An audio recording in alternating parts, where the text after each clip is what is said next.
अंजलि तू सिर्फ हमार और केहू के न हो सके। समझ का मर्द तू सिर्फ हमार हमार और केहू के न हो सके। अगर हमरा सिवा केहू के बारे में वही दिन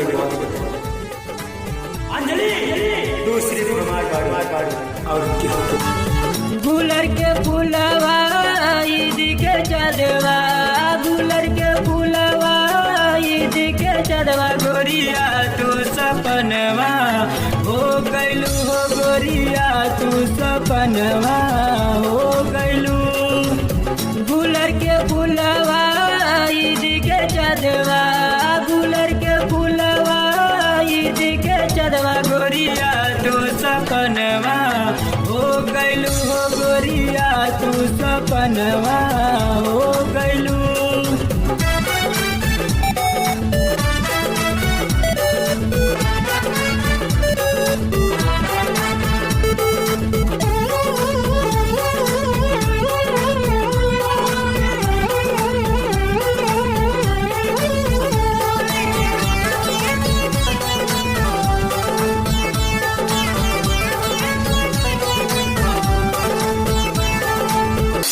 तोहरे से हर आस लगल बा, तू ही अरमनवा हो गइलू।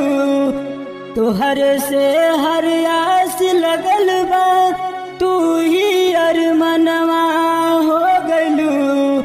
प्यार में दिल के सौदा होला, प्यार में दिल के सौदा होला, गोरिया तू ही मनवा हो गइलू हो, गोरिया तू ही मनवा हो गइलू।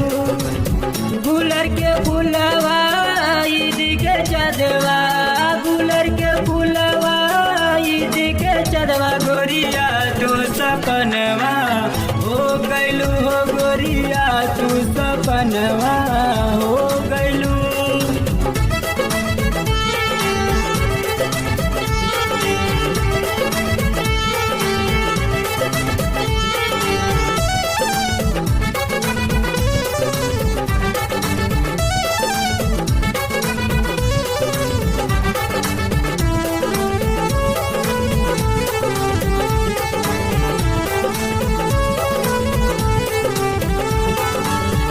पतझड़ ऐसन जिंदगी हमर, तू ही सवनवा हो गइलू।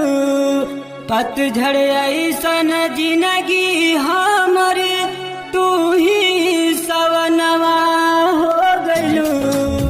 होठों के हंसी हंसे ही ना, होठों के हंसी हंसे ही ना, गोरिया तू नयनवा हो गइलू हो, गोरिया तू नयनवा हो गइलू। गुलर के फूलवा ईद के चढ़वा, गुलर के फूलवा ईद के चढ़वा, गोरिया तू सपनवा हो गइलू हो, गोरिया तू सपनवा हो गइलू।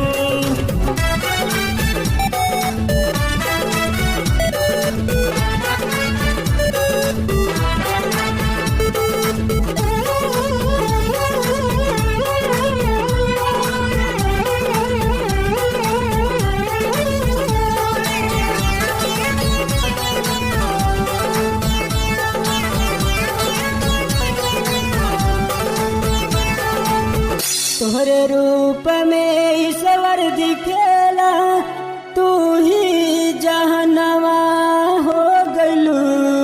तोहरे रूप में ईश्वर दिखेला, तू ही जहनवा हो गइलू। अमन राती के दिलवा में बसल, अमन राती के दिलवा में बसल, गोरिया तू ठिकानवा हो गइलू हो, गोरिया तू ठिकानवा हो गइलू। गुलर के फूलवा ईद के चढ़वा, गुलर के फूलवा ईद के चढ़वा, गोरिया तू सपनवा गोरिया तू